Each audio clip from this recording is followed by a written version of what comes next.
The bride wore a calf-length white wedding dress with long lace sleeves. The groom wore a starched set of prison blues, the pants a little too long, the shirt tails hanging out. She was glowing. He was nervous. On October 3rd, 1996, the ceremony took place in the large, gray-walled main visiting room of California's San Quentin prison. According to Jim Doyle, writing the San Francisco Chronicle, the bride, Doreen Loy, age 41, was a freelance magazine editor with a bachelor's degree in English and an IQ of 152. The groom, serial killer and rapist Richard Ramirez, was on death row, awaiting execution. 7 years earlier, in 1989, Ramirez had been convicted on 43 counts, including 13 murders, and the authorities have good reason to believe that he had committed several others. For over a year, starting in the spring of 1985, the residents of Los Angeles County lived in fear of the anonymous Night Stalker, as he was called, forcing many to alter their nighttime habits, install better locks on their doors and windows, and invest in electronic security systems. The newspapers dubbed him the Night Stalker because he always attacked at night, like a vampire. The visiting room at San Quentin, with its rows of orange plastic seats bolted to the floor and various vending machines lined up against one wall, was crowded that day with other prisoners and family members who had come on their appointed visiting day. Many of them stared at the infamous inmate and kept their distance, even though the Night Stalker seemed considerably less ferocious than he had been when he had spooked the courtroom at his lengthy trial back in 1989. Instead of his signature dark glasses, Ramirez, now aged 36, wore round prescription glasses. He moved a bit hesitantly and seemed ill at ease. The long-haired brunette who longed to be the Night Stalker's bride had first contacted Ramirez after his arrest in 1985 and had written him nearly 75 letters during his incarceration. He finally proposed to her in 1988, but prison rules delayed their wedding. Other women tried to steal him away from her, visiting him in prison and lavishing him with all kinds of attention. Doreen often ran into them when she came for her visits, and at least one woman threatened physical violence if Doreen didn't abandon her claim on the Night Stalker. But Doreen persevered, and in the end, she got her man. She claimed to be a virgin at the time of their wedding, and marrying Ramirez wouldn't change that because conjugal visits are not permitted for death row inmates. According to Philip Carlo, author of The Night Stalker, Ramirez was drawn to her precisely because she was a virgin. Doreen had been raised a Roman Catholic, but she considered herself an agnostic and could accommodate Ramirez's professed Satanism. When she had purchased their wedding rings, she'd bought a gold band for herself, but a platinum band for her husband-to-be. Satanists don't wear gold, he'd explained to her. The civil ceremony started at 11:10 a.m. and was performed by Mr. L. Weister, who joined two other inmates to their brides that morning. Ramirez's sister Ruth, his brother Joseph, and Joseph's teenage daughter attended. Ramirez cautioned his niece to pull down her skirt. He knew other inmates were ogling her. As the couple said their vows, Doreen was bursting with joy and happiness. Her long-awaited dream was finally coming true. She was becoming Mrs. Richard Ramirez.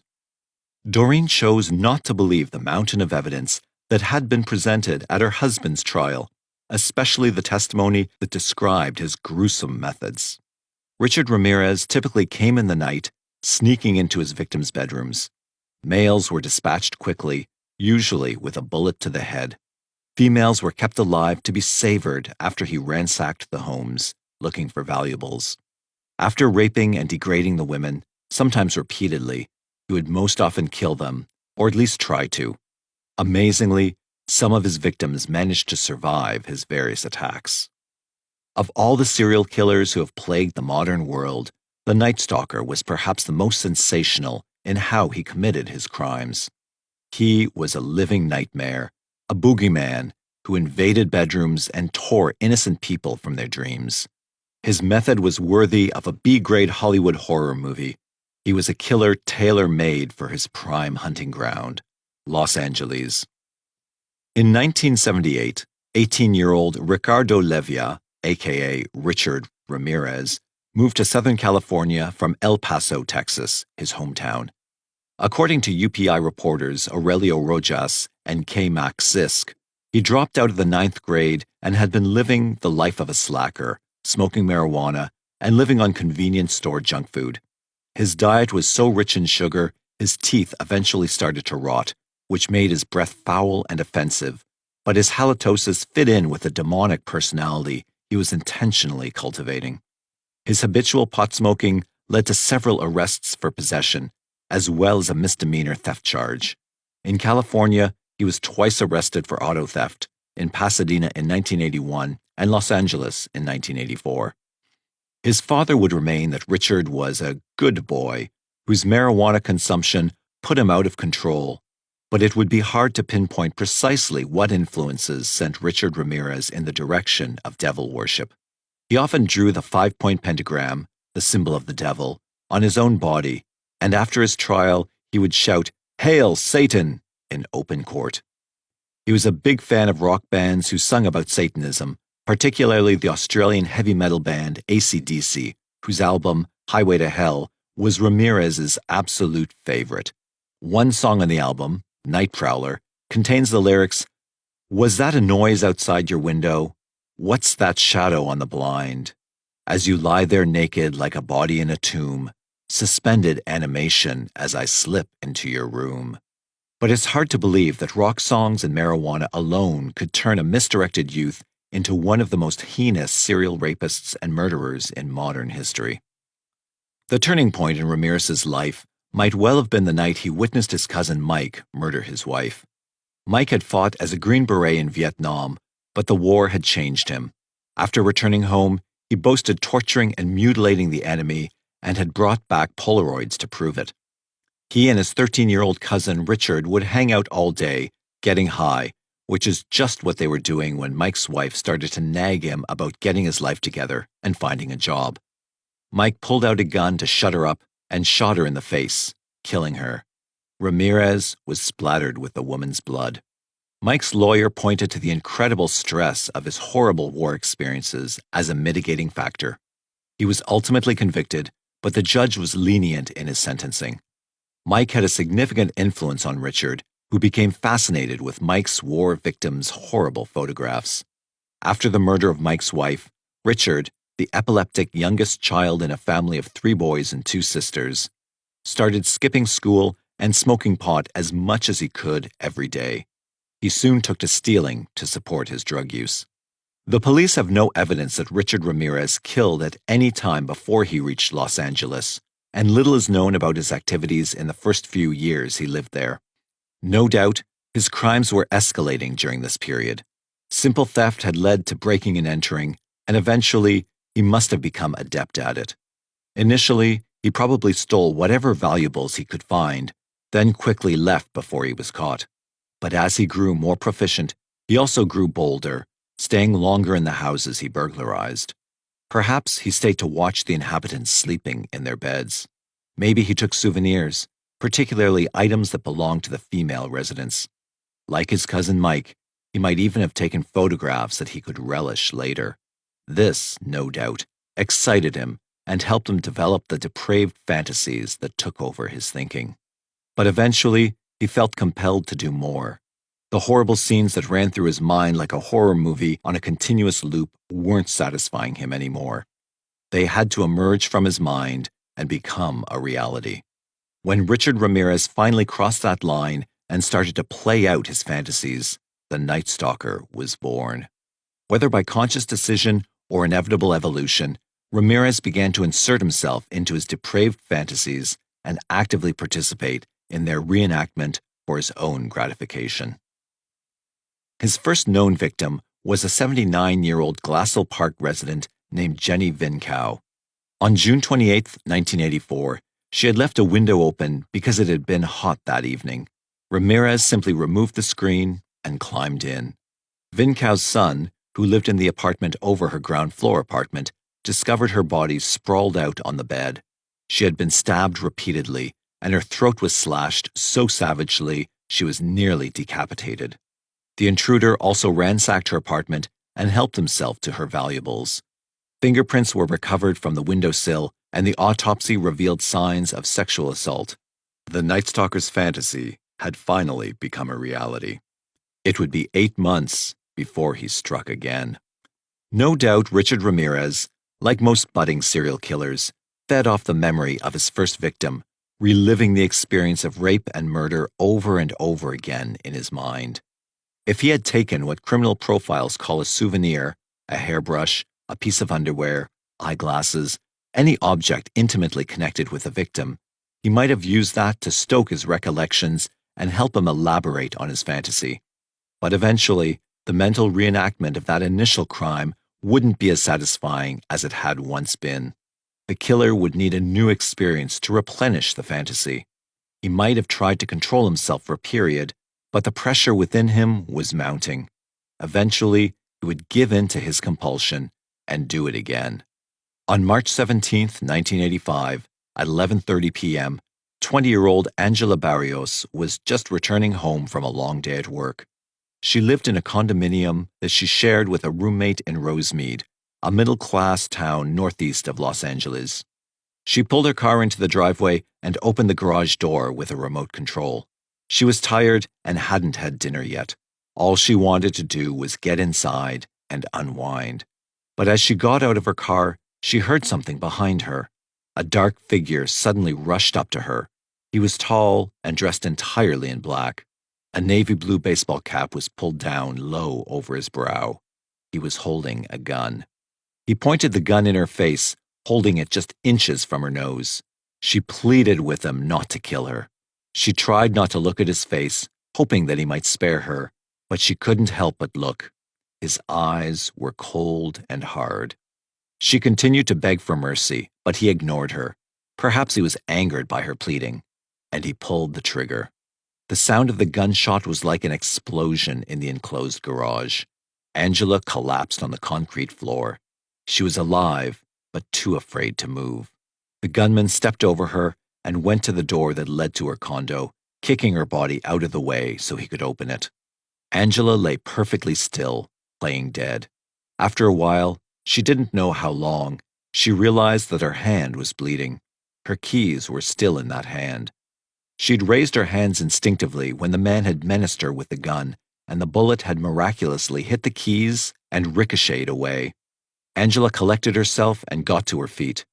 She had started to run out of the garage when she heard another gunshot behind her.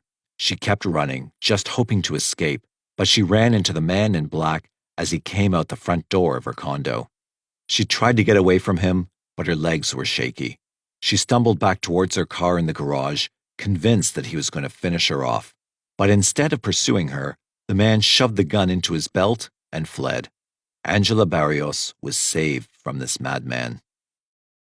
Her roommate, Dale Okakazi, aged 34, wasn't so lucky. Angela found her face down on the kitchen floor in a pool of her own blood. There was blood everywhere, on the walls, furniture, and appliances.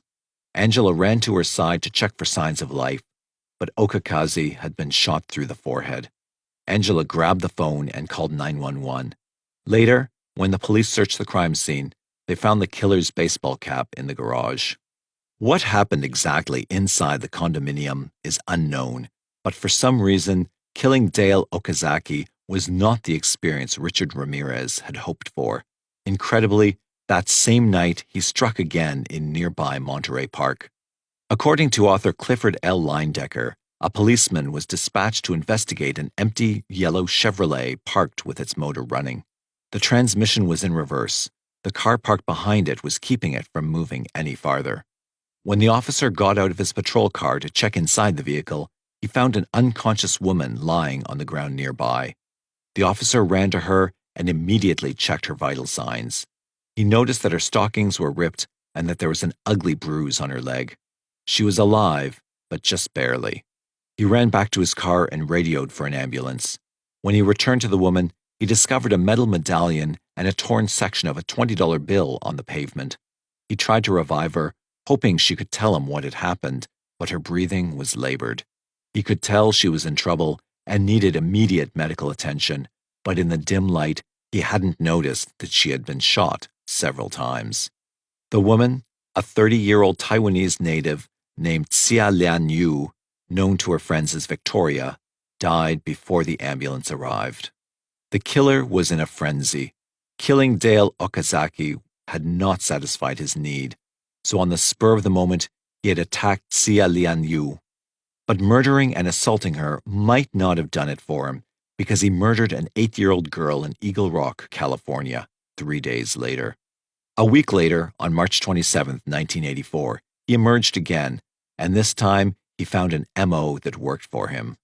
On the morning of March 27, 1984, Peter Zazera arrived at his parents' home in Whittier, California.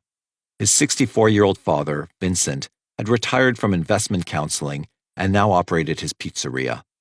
His mother, Maxine, 44, was an attorney. Peter rang the bell several times, but no one answered, so he let himself in. What he found was horrifying. His father's body was on the sofa in the den. He'd been shot through the left temple.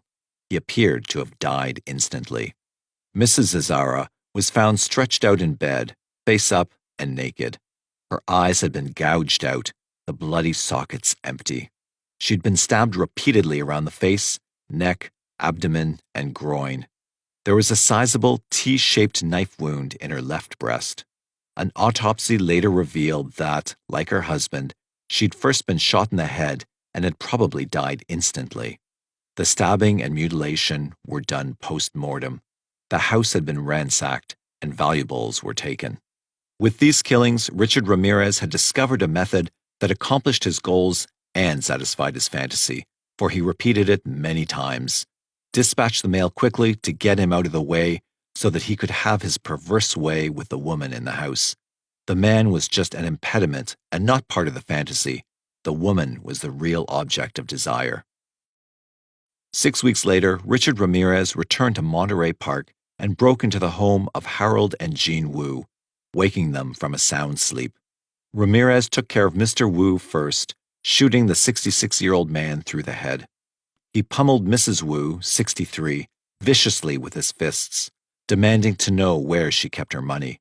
She was too worried about her husband to be coherent, so he bound her hands behind her back with thumb cuffs to keep her still as he searched the house. After he found what he wanted, he returned to the bedroom, dragged the tiny woman to the side of the bed, and raped her. When he was finished, he left. Mr. Wu, however, was not dead. Despite his terrible head wound, he'd managed to crawl to the den where he dialed 911.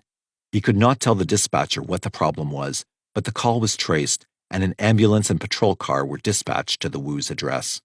Harold Wu was rushed to the hospital, but died later that night. Jean Wu was treated for her injuries. She was able to give the police a physical description of her attacker. 2 weeks later, on May 30th, Ruth Wilson, 41, was awakened in the middle of the night by a flashlight shining in her face. Ramirez had silently broken into her Burbank home and was holding a gun to her head. He ordered her to get out of bed and go to her 12-year-old son's room. Ramirez jumped on the boy's bed and put a gun to the child's head, warning Ruth Wilson not to make a sound. He handcuffed the boy and locked him in a closet. "Don't look at me," he snarled at Ruth. "If you look at me again, I'll shoot you." Assuming he was a burglar, she offered to give him her most valuable possession, a gold and diamond necklace. She led him to the dresser in her bedroom where she kept it, hoping that this would placate him. But it didn't. After rummaging through the house, he ordered her to turn around and put her hands together. He tied her up behind her back with a pair of pantyhose. He then shoved her onto the bed as she pleaded with him. After tearing off her pink nightgown, he raped and sodomized her. His breath was so hot and foul as he lay on her, she nearly gagged. Ruth Wilson told Ramirez he must have had a very unhappy life to have done this to her. He told her she looked pretty good for her age and said he would let her live even though he had killed many others. When she complained that the pantyhose around her wrists were cutting off her circulation, he loosened them for her and brought her a robe before taking her son out of the closet and handcuffing them side by side. Ramirez left them there. Later, the boy was able to get to a phone and call 911. When the police asked Ruth to describe her attacker, she told them that he was a tall Hispanic with long, dark hair. The attacks continued, throwing the city of Los Angeles into a state of panic. One police official referred to the killer rapist as the Valley Intruder. The newspapers dubbed him the Midnight Stalker, conjuring up images of a modern-day Dracula or Jack the Ripper. But Ramirez was just getting started. In the spring of 1985, he was going through a period of escalation. By the summer, he was on a full-blown rampage. On May 29th, Malvia Keller, 83, and her invalid sister Blanche Wolfe, 80, were found in Keller's Monrovia home. Both women had been beaten so severely with a hammer that the handle was split when the police found it. Blanche had a puncture wound above one ear. An inverted pentagram with the tip pointing down had been drawn in lipstick on Malvia's inner thigh. A second pentagram was found on the bedroom wall over Blanche's comatose body. Ramirez had tried to rape Malvia, the older sister. Police experts estimated that the sisters had been there about 2 days after the attack before being discovered. Doctors were able to revive Blanche, but Malvia soon died of her injuries. 1 month later, on June 27th, the Night Stalker raped a 6-year-old girl in Arcadia. A day later, the body of 32-year-old Patty Elaine Higgins was found in her Arcadia home, her throat slit. 5 days later, on July 2nd, the body of 75-year-old Mary Louise Cannon was found in her Arcadia home. Like Patty Higgins, she had been beaten, her throat slit. The house had been ransacked. On July 5th, Ramirez returned to Arcadia and beat 16-year-old Deirdre Palmer savagely with a tire iron. She survived her injuries. 2 days later, on July 7th, the body of Joyce Lucille Nelson was found in her home in Monterey Park. The 61-year-old had been beaten to death with a blunt object. Later that same night in Monterey Park, Linda Fortuna, a 63-year-old registered nurse, was awakened at around 3:30 a.m. by a tall, bony man dressed in black. The man, who fit the description of the Night Stalker, was pointing a gun at her. He ordered her out of bed and into the bathroom, warning her to be quiet. After ransacking the house, he returned to her, forcing her back onto her bed. He attempted to rape and sodomize her, but he could not maintain an erection. He was frustrated and humiliated, and she was sure he would kill her. He screamed at her furiously, but then gathered up the valuables he wanted and left. She was astounded that he had spared her life. Less than 2 weeks later, on July 20th, the Night Stalker chose a new location in the Los Angeles area, Glendale. Maxon Nealing and his wife Leila, both 66, were found in their bed, both shot in the head and horribly slashed with a knife. Maxon had been butchered so brutally his head was barely attached to his body. Police experts had difficulty recreating the attack based on the evidence. It's possible that the stalker killed them both quickly with his gun, then mutilated them post-mortem. But given his developing M.O., it's possible that he kept Mrs. Nealing alive to play out his perverse fantasy. But he also might have failed to perform sexually with Mrs. Nealing, just as he had with Linda Fortuna. So he turned July 20th into a doubleheader, striking again, this time in Sun Valley. Chetat Asawahem, 32, was shot in his sleep. His wife, Sakima, 29, was raped, forced to perform oral sex on the intruder, then beaten mercilessly. He then sodomized the couple's 8-year-old son. Ramirez tied Mrs. Asawahem in her bedroom and left, but not before taking $30,000 in cash and jewelry. On August 6, Ramirez targeted another couple, Christopher and Virginia Peterson, ages 38 and 27. Following his pattern, Ramirez broke into the Petersons' Northridge bedroom and shot them both in the head. But they didn't die. In fact, Mr. Peterson, a powerfully built truck driver, got out of bed and chased the intruder away despite having a bullet lodged in his brain. Miraculously, the Petersons survived their wounds. 2 nights after the attack of the Petersons, Ramirez lashed out again, this time in Diamond Bar, California, and this time he had it his way. Ahmed Zia, 35, was shot in the head and killed while he slept. With the husband out of the way, Ramirez was free to play out his fantasy with Zia's wife, Sue Kia Zia, 28. The Night Stalker raped her, sodomized her, and forced her to perform fellatio on him. This was Ramirez's M.O. played out the way he liked it, and the experts who profiled him believed that this was the way he would attack again and again, probably adding a little something more each time, a new perversion, a twist on an old predilection, and most likely increasing the physical brutality. Los Angeles County was terrified. The Night Stalker's crimes were becoming more frequent. The cooling-off periods were shortening, and his rage was escalating. There was little doubt that he would strike again. The only question was where and when. But as it turned out, Ramirez decided to abandon his familiar territory. After the attack on the Zias, he headed north. On August 18, 1985, Peter and Barbara Pan were found in their blood-soaked bed in Lake Merced, a suburb of San Francisco. Both had been shot in the head.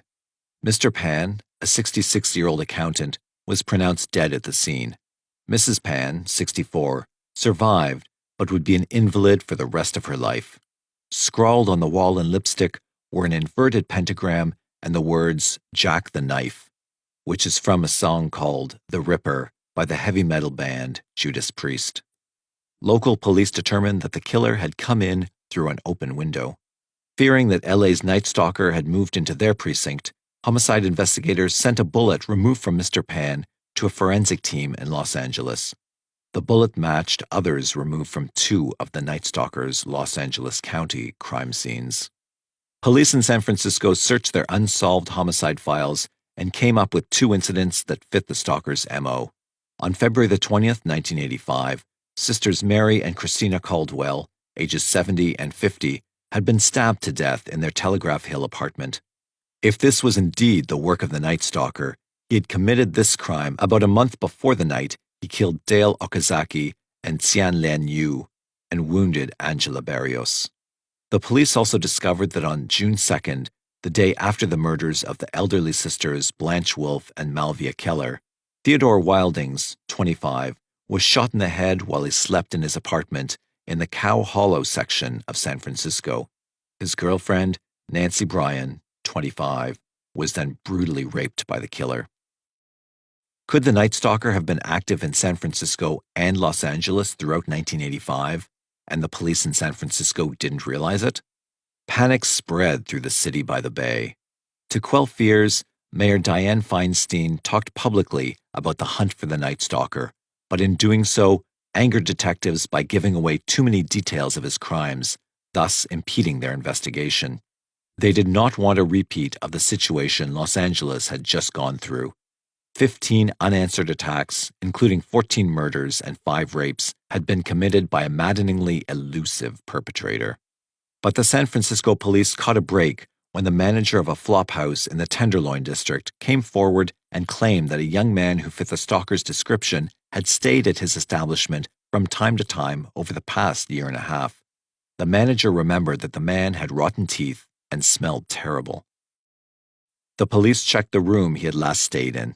On the bathroom door, they found a drawn pentagram. The man had checked out during the day on August 17th. Mr. and Mrs. Pan had been attacked that night. Investigators then located a man from the El Sobrante district who said he had purchased some jewelry, a diamond ring and a pair of cufflinks, from a young man who fit the stalker's description. Further investigation revealed that these items had belonged to Mr. Pan. On August 24th, while the police in San Francisco were scrambling to find the mysterious young man with rotten teeth, the Night Stalker had found another couple whom he could use to play out his violent fantasy. Except this couple was not in the Bay Area. They were asleep in bed in Mission Viejo, 50 miles south of Los Angeles. A computer engineer and his 29-year-old fiancée had just drifted off to sleep when loud gunshots suddenly awakened them in the room. Instinctively, she reached out to her fiancé, but he had been seriously wounded. Before she realized what was happening, the intruder grabbed her by the hair and hauled her into another bedroom, where he tied her ankles and wrists with neckties. The man then asked her if she knew who he was, admitting that he was the killer who was getting all the press coverage and on television. He rummaged through the house looking for valuables, but there was nothing small enough to steal easily. Angry that the couple had so little, he returned to her and raped her, not once, but twice. The horrible stink of his breath made her gag. The man was still angry that there was nothing worth stealing. Afraid of what he might do next, she told him to look in a drawer where she knew her fiancé kept some money. "Swear to Satan!" he bellowed at her. Out of fright, she did what he wanted and swore to Satan that she was telling the truth. The stalker found the money, and as he counted it, he mocked her, telling her that this was what she was worth. It was what had saved her, he said. She prayed that this was the end of it, that he would just leave now that he had the cash. But he wasn't through with her yet. "Swear your love for Satan," he demanded. Afraid of what he might do next, she did as he asked. "I love Satan," she mumbled. He ordered her to say it again and again. He yanked her by the hair and made her kneel, then forced her to perform oral sex on him. When he was finished, he stepped back and stared at her. Still bound by the neckties, she was sure that he was going to shoot her just as he had shot her fiancé. But he didn't. He laughed at her. Then suddenly, he was gone. She quickly worked herself free of the neckties and went to the window in time to see him getting into an old orange-colored Toyota station wagon. She immediately called 911. Earlier that night, a teenager working on his motorcycle in his parents' garage noticed the orange Toyota driving into the neighborhood, and he saw it again as it was leaving. It struck him as suspicious, so he jotted down the license plate number. The next morning, he called the police about the car. With the plate number, the police determined that the 1976 orange Toyota had been stolen in LA's Chinatown while the owner was dining at a restaurant. An alert was put out for the car, and 2 days later, it was located in the Rampart section of Los Angeles. The police kept the car under surveillance for nearly 24 hours, hoping that the Night Stalker would return for it, but he didn't. A forensics team scoured the car for evidence and came up with one good fingerprint, which they sent to Sacramento for analysis. Hours later, the computer had found a match.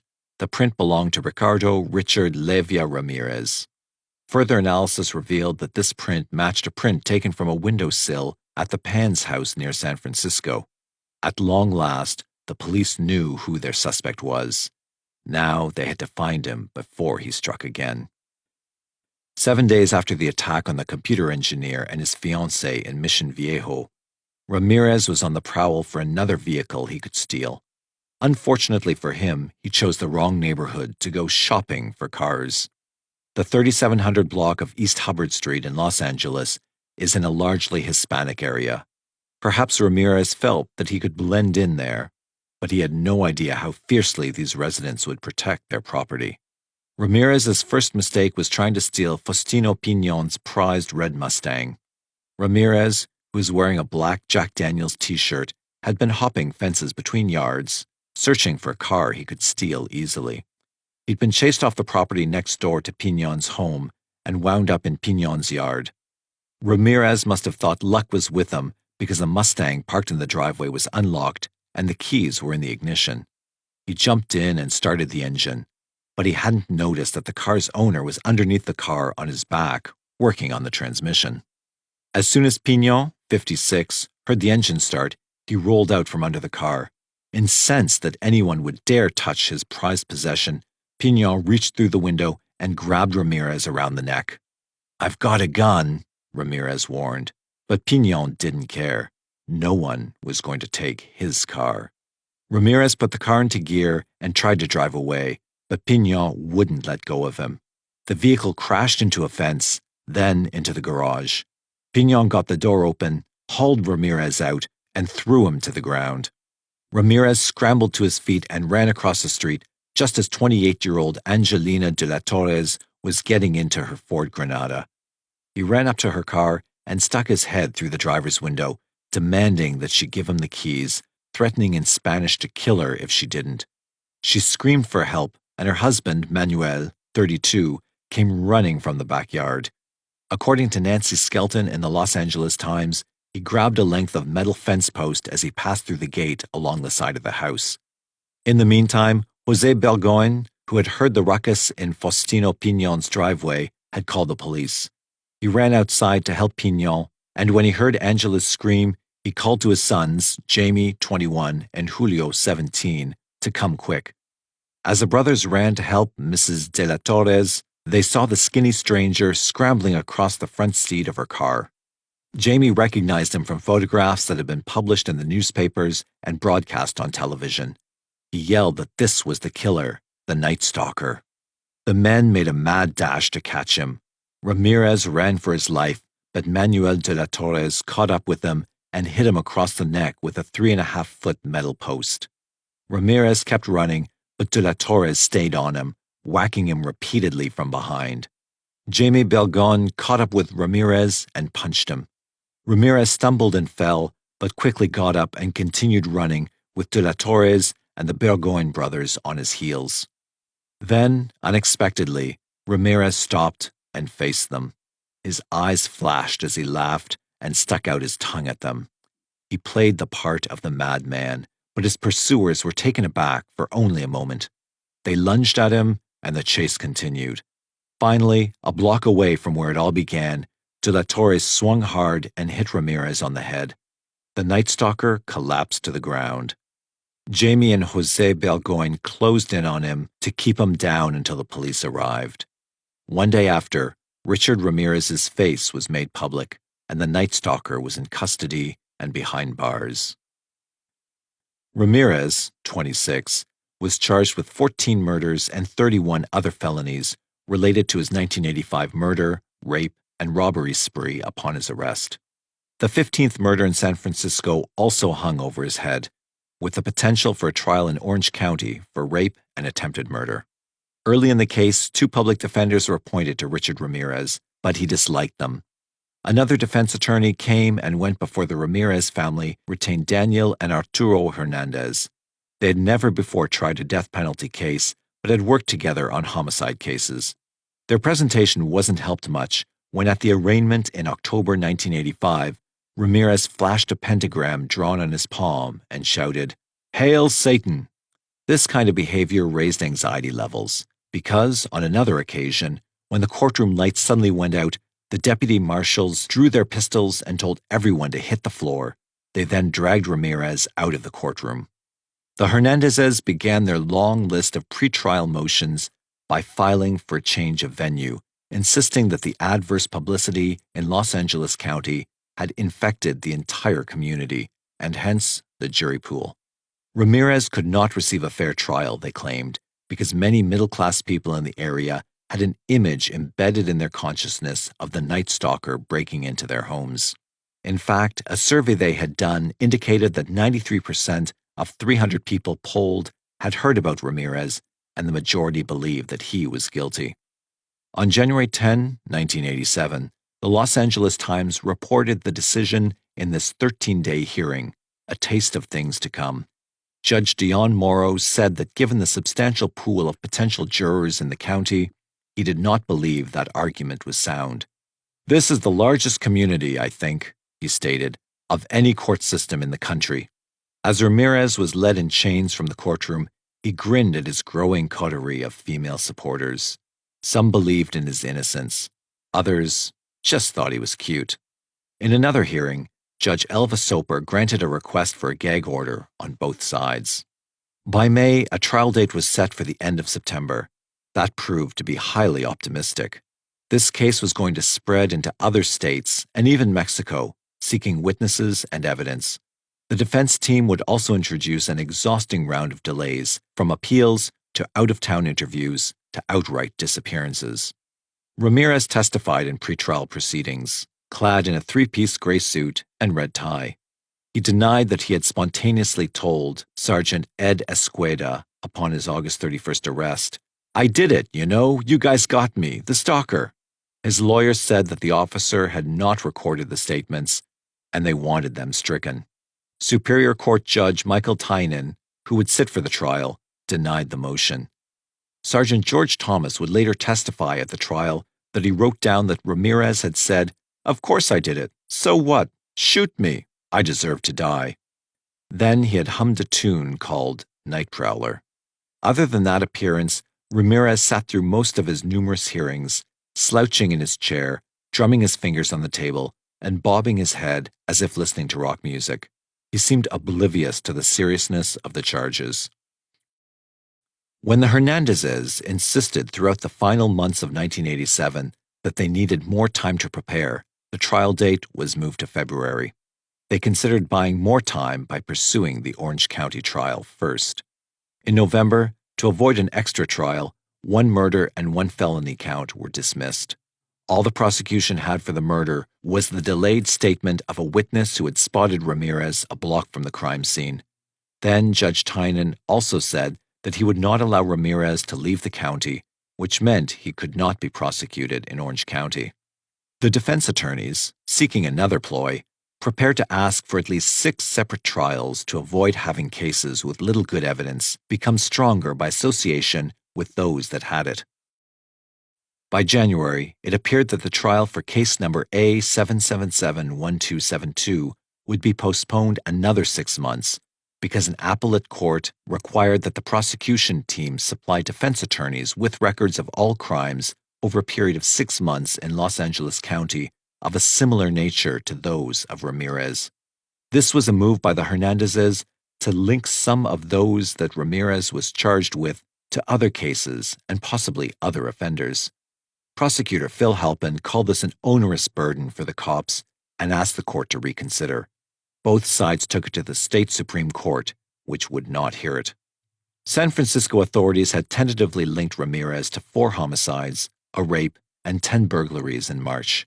Still, since they had no physical evidence in most of those crimes, they had narrowed their focus to 1 killing, Peter Pan, and 1 attempted murder, Pan's wife, and a burglary that had yielded evidence that led to discovering Ramirez's last name.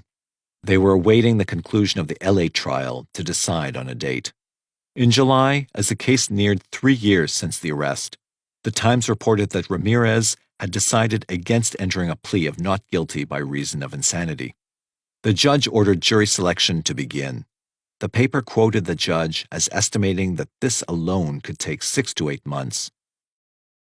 The Hernandezes had sought to have Tynan disqualified based on prejudice against their client. They failed, but once again they claimed they needed more time to prepare.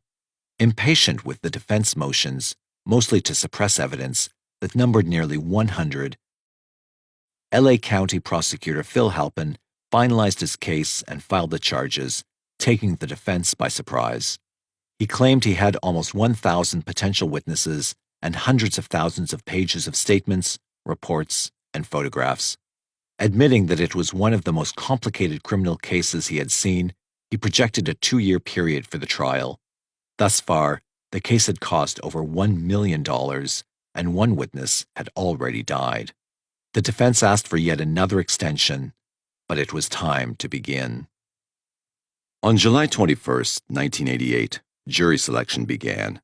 At the same time in Orange County, the jury was being selected for the trial of Randy Kraft, accused of killing 16 young men. Judge Tynan decided that they would need 12 jurors and 12 alternates, all of whom had to be impartial and also willing and able to serve for up to 2 years. A rather tall order, even for that county. Carpenters were hired to enlarge the jury box. Tynan figured that to get what they needed, they would have to interview as many as 2,000 people. It turned out to be just short of 1,600. Alan Jokelson joined Halpin for the prosecution team. Throughout the voir dire, Halpin and Daniel Hernandez traded so many insults that the judge told them to take their macho posturing into a boxing ring. He called them both unprofessional. He also assigned a public defender, Ray Clark, to assist Daniel Hernandez, since Arturo seemed inclined not to be there at times. The team had not yet disclosed their strategy. They still had numerous appeals pending, particularly one asking to overturn the judge decision who had refused to remove Tynan from the case. Ramirez, often choosing all-black garb, began to don sunglasses as part of his mysterious persona. Although he remained shaggy-haired throughout, reinforcing his rebellious reputation, he got more involved in the proceedings. On August 3rd, the LA Times reported that jail employees had overheard a plan by Ramirez to shoot and kill the prosecutor with a gun that someone was going to slip him in the courtroom. A metal detector was installed inside the courtroom, and even the lawyers were searched. Ramirez seemed surprised, and no gun was ever found. Finally, after several months, a jury of 12, with alternates, was seated.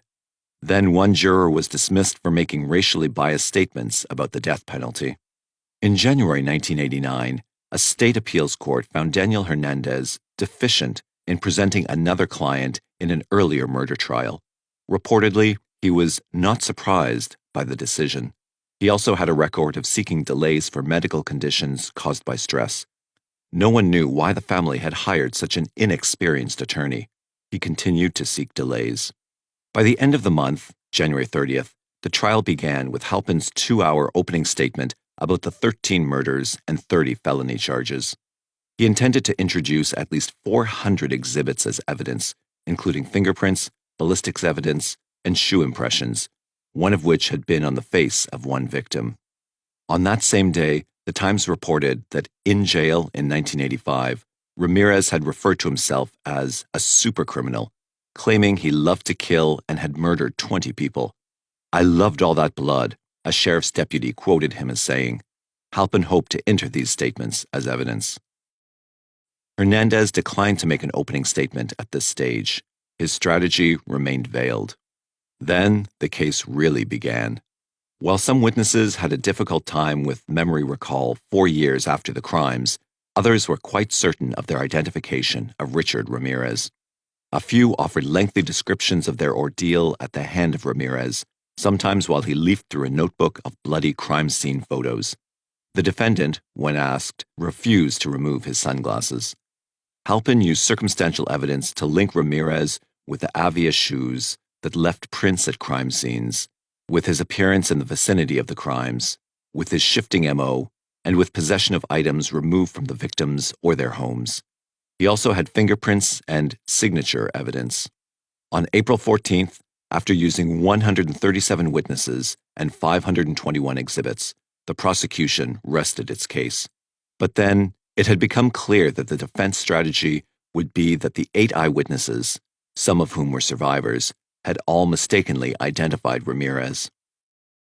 Some other guy had done it all. They were granted 2 weeks to prepare. One hurdle the defense team had to jump was the numerous pentagrams left at crime scenes, in a car that bore Ramirez's fingerprint, on the thigh of a victim, on Ramirez, and in his cell. This was a means of linking the crimes, mostly since Ramirez was a self-proclaimed Satanist. He had allegedly forced one surviving victim to swear allegiance to Satan as he assaulted her and shot her husband. Besides fingerprint and impression evidence from Avia shoes, allegedly worn by Ramirez, though they could not be found, ballistics evidence showed the use of 4 different guns, one of which was traced to a man who said he had gotten it from Ramirez. The defense began 3 weeks later, on May 9th, in part because on May 2nd, one of the prosecution's witnesses was ordered to retestify.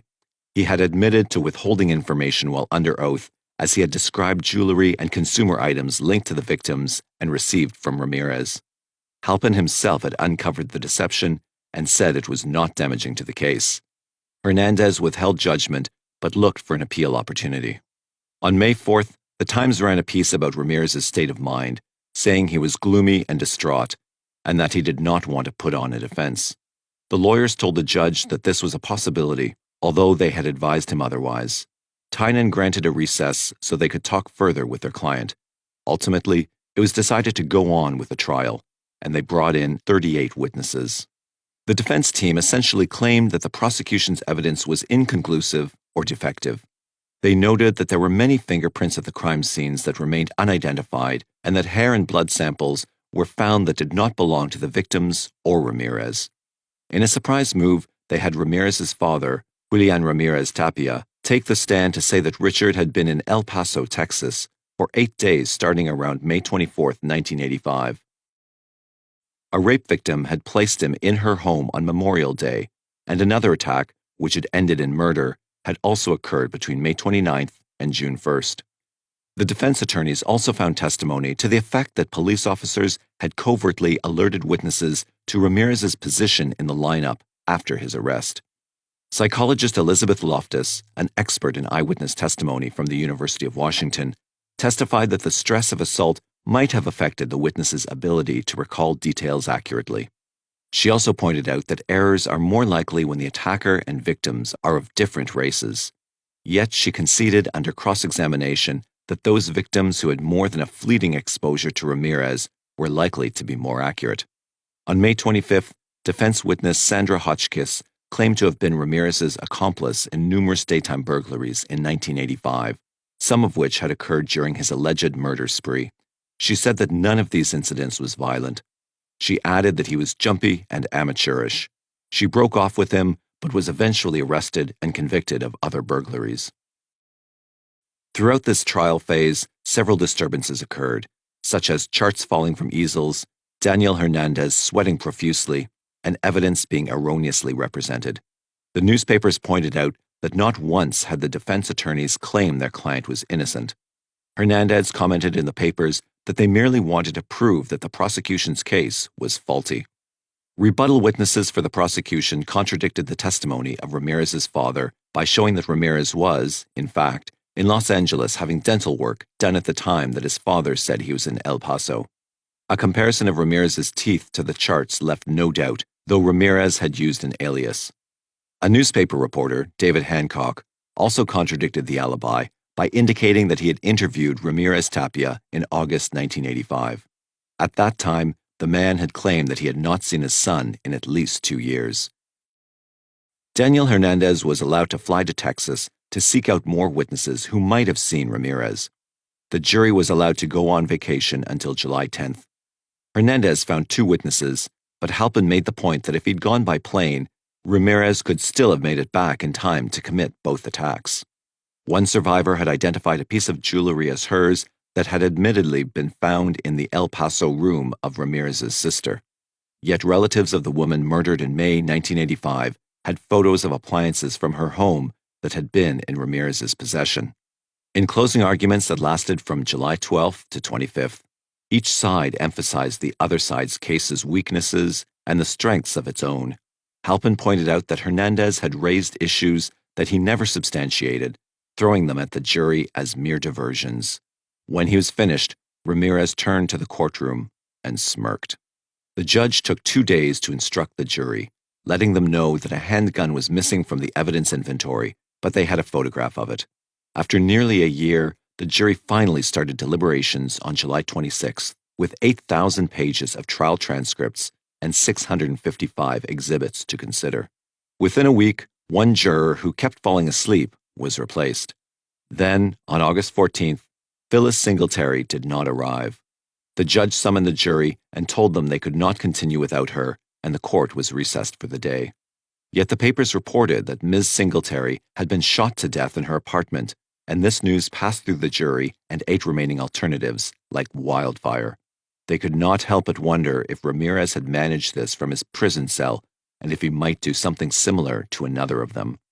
He certainly had plenty of black-clad groupies who came to court each day to show their support. They were called the Charles Manson cult of 1969. Judge Tynan called them into court the next day and told them that an abusive boyfriend had shot Ms. Singletary. He assured them the incident was unrelated to the case.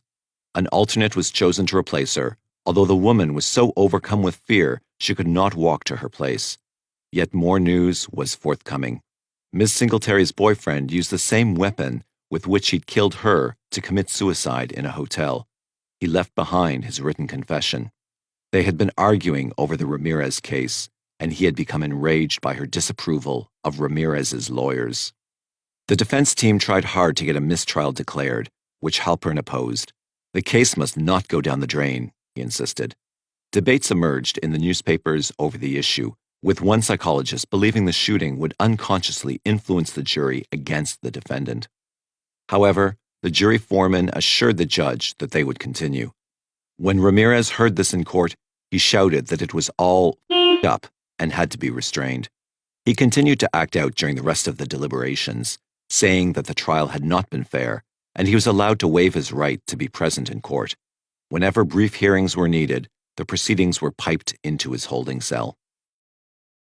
On September 20th, almost 2 months after they had begun, the jury announced that they had reached a unanimous decision. Ramirez elected not to attend the reading. Neither did his coterie of girlfriends.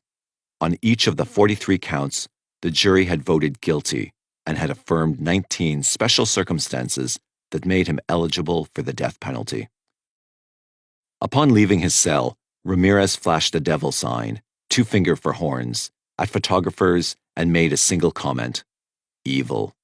The defense team asked Ramirez to assist with the penalty phase because, without mitigating factors, he surely would be condemned to death. "Dying doesn't scare me," he responded. "I'll be in hell with Satan." He told his lawyers that he would not beg. So, to everyone's surprise, they offered no witnesses and did not call him to plead for his life. Halpin said later that this decision had caught him flat-footed. Clark argued before the jury that something was wrong with Ramirez, and they should be compassionate, sympathy even for the devil. Halpin reviewed his arguments from the trial and urged them to give him his just deserts. On October 3, 1989, after 4 days of deliberations, the jury said they had voted for death for Richard Ramirez. The female members were crying. Ramirez, who was present for all of this, was led from the courtroom, smiling. "Big deal," he said. "Death always went with the territory."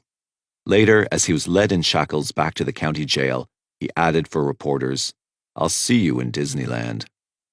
On November 9th, he was officially sentenced to death 19 times. Ramirez chatted with his attorneys throughout.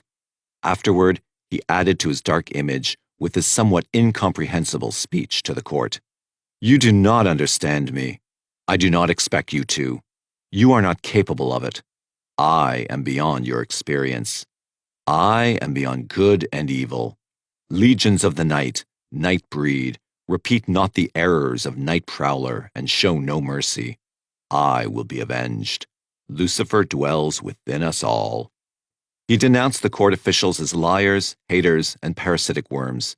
He said that he'd been misunderstood. As he was led away to eventually join the 262 inmates already on death row in San Quentin, including freeway killer Randy Kraft, sentenced a month before, he asked, "Where are the women?" He then flashed his 2-finger devil symbol at a busload of female prisoners who called out, "Killer!" That made him smile.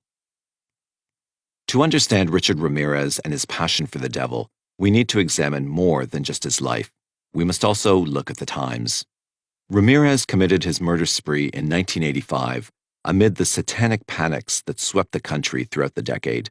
Anxiety over Satanists and evil conspiracies mounted on a cultural scale, and narratives told by people in therapy about ritual abuse by secret satanic rings showed many common elements and no evidence. Whole masses of people developed similar physical symptoms that were primarily emotional in origin. The idea of ritual abuse was heavily promoted by journalists, therapists, physicians, drug companies, and whoever else might find some stake in them. Serial killers, too, adopted satanic robes. During that decade, Robert Berdella killed 6 men in Missouri for satanic purposes. Anthony Costa killed 4 women in Cape Cod in rituals. Thomas Creech admitted to 47 satanic sacrifices. And Larry Eiler buried 4 of his 23 victims under a barn marked with an inverted pentagram. Nurse Donald Harvey, suspected of the deaths of 47 patients, admitted to a fascination with black magic. Leonard Lake, who had teamed up with Charles Ng for a series of torture murders, was affiliated with a witches' coven. One killer targeted homeless men, ringing his victims with a circle of salt. A teenager who wanted to follow the devil murdered his parents in their beds. During the 1980s, a former associate of John Wayne Gacy, named Robin Getcht, inspired a group of 3 other men known as the Ripper Crew in killing an estimated 18 women. They would murder a victim, sever her left breast with a thin wire, clean it out for use for sexual gratification, and then cut it into pieces to consume. Ostensibly, they were worshipping Satan, and eating the flesh was the form of demonic communion. The Night Stalker had the same devilish persuasion. He'd creep up in the night, dressed in black, and enter homes surreptitiously. Sometimes he removed the eyes of his victim, as if for a ritual. He bludgeoned 2 elderly sisters and left satanic symbols on the thigh of the one who died in the form of a pentagram. He also drew pentagrams on the walls in lipstick. When he was arrested, Ramirez reportedly said he was a minion of Satan, sent to commit the Dark One's dirty work. Was this admission some kind of preparation for an insanity defense, or something he truly believed? If he believed it, did it inspire more savagery? Did it cause him to kill? Let's review some of the influential factors of his life that have been commonly linked to violent temperament development. He was born in El Paso, Texas in 1960, the youngest of 5 children. He was a quiet boy, according to neighbors, with hard-working parents. However, Richard's father had a temper and sometimes beat the kids. The abuse model in the form of a parent can often be a bad start for a child, especially a boy watching his father. Add to that possible abuse from a male teacher, and Richard had 2 role models who demonstrated how to use others for their own frustrating ends. Richard was afraid of his father, and he would leave home to hang out in a nearby cemetery, even spending the night. He found peace among the dead, which may have been where he first developed an attraction to the macabre. A means for getting over one's fears is to identify with what's frightening you. One way to do this is to become a frightening person yourself. More than one criminal has become the very thing that scared him, turning from victim into a victimizer. Yet Ramirez would take this transformation another step. It would become more than just frightening people. He would want to mutilate them, degrade them, and radiate their fear in larger ripples at others. Ramirez also suffered from epileptic seizures, possibly viewed as a weakness in that South Texas culture, since it forced him to give up football. And he became something of a loner in school. He was thin and girlish in appearance, so he may have been ridiculed. Yet he had ambitions to become famous. He wanted people to know him. He wanted to make a difference.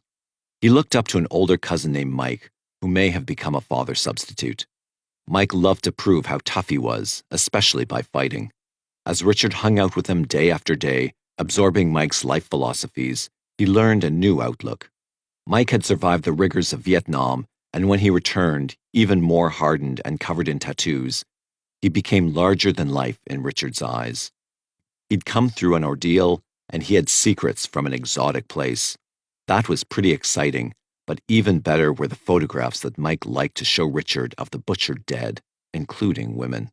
He said that killing made him feel like a god, and there was nothing more powerful. Mike bragged that he had raped and murdered several women, and he had the photos to prove it.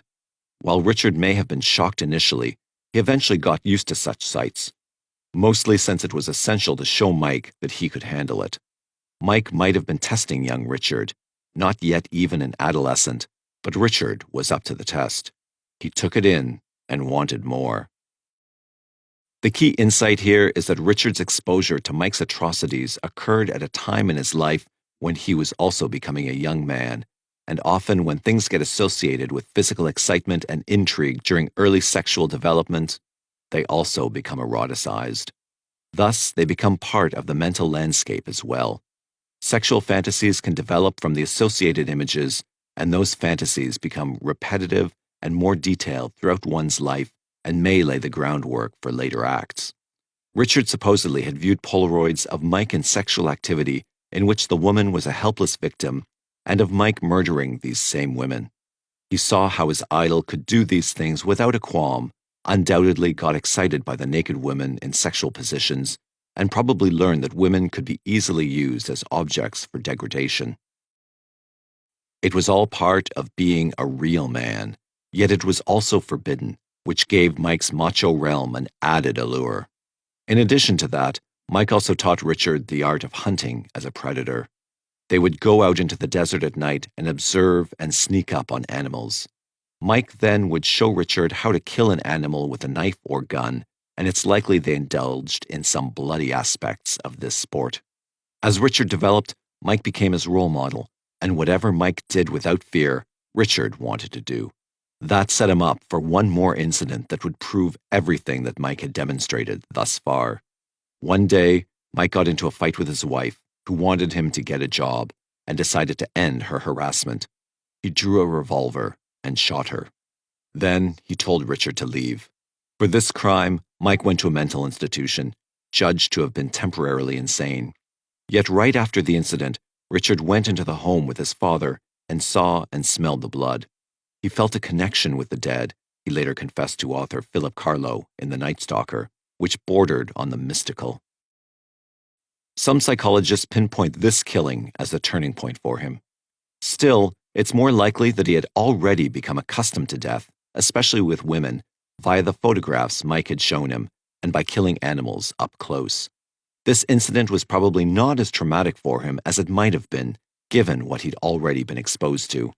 The numbness had already developed in him. Otherwise, we might expect that he'd have run from the apartment and gone to the police, or gone into a depression and avoided his cousin after that. He told no one that he had witnessed the crime. What may have been just as instrumental in his development is that he did attend church, so that to be able to worship and also accept his cousin's violent attitudes indicated that he'd already begun to compartmentalize, to act and think differently in different contexts. That's the most dangerous kind of person, because it becomes difficult for others to recognize the violent side and make it difficult for them to stop their own violent acts. He may not even view them as bad. Eventually, Richard discovered the Church of Satan, and that seemed to draw all the threads of his temperament together in the right way. The themes of dominance, control, and power called to him, as did the idea of something sacred, even if it was evil. All of this might have made him able to erase his feelings of weakness. Then, when he was 18, he moved to California. He had nothing much to do there, so he stole cars, listened to music, and looked for opportunities, whatever they might be. He would steal without compunction and buy drugs. He still sought something that might make him significant. Richard Ramirez had perceived in the culture around him, he was not far from where teachers had been arrested in 1983 at the McMartin preschool and accused as a ring of Satanists corrupting children, that people were afraid of Satan, and to him, that probably meant that aligning himself with the Prince of Darkness would uniquely empower him. People would actually fear him. So he cultivated Satanism's trappings that were popular during the 1970s and 80s: pentagrams, black clothing, demonic eyes, stealthy ways, and a penchant for the night. He took his cue from the song Night Prowler, noting how the person who made others afraid was the person in control. So he went on his murder spree, was caught, and went through a trial. He was certainly making a name for himself, but it wasn't enough just to be another serial killer. There were plenty of those by the 1980s, even a trial in Orange County at the same time. He perceived that he had set himself apart with his satanic incarnation, and he played that up for the press. Ramirez flashed a pentagram at his preliminary hearing that he'd had tattooed onto the palm of his hand. When he was convicted, his lawyers warned him that he could get the death sentence. "I'll be in hell then," he said, "with Satan." He saw the newspaper articles talking about him as the devil and understood that he was a celebrity now. The more he flashed the pentagram or talked about serving Satan, the more he was quoted in the papers. He adopted sunglasses to enhance his mystique. He embraced the idea that he was a monster. Even during the trial, when one juror was murdered, the incident made other jurors wonder if Ramirez had called forth demons to attack that person. They were fearful that he might pick them off. He'd often tried to intimidate them individually with his stares. He was sentenced to death and sent to death row in San Quentin. When talking to police officers, he was quite curious as to whether there would now be books about him, as there were about Ted Bundy and Jack the Ripper. He loved the idea that someone had made a movie. During the 1990s, Jason Moss wrote to Ramirez as part of his project to write to serial killers, and Ramirez reportedly wanted him to become a Satanist. Since Ramirez's beliefs seem fundamental to his desire to be notorious and unique, it's difficult to know to what degree he was sincerely devoted to Satan. Yet it's likely that his desire to kill and how he committed his crimes had more to do with his cousin Mike's psychological influence, coupled with his notion that killing makes one a god.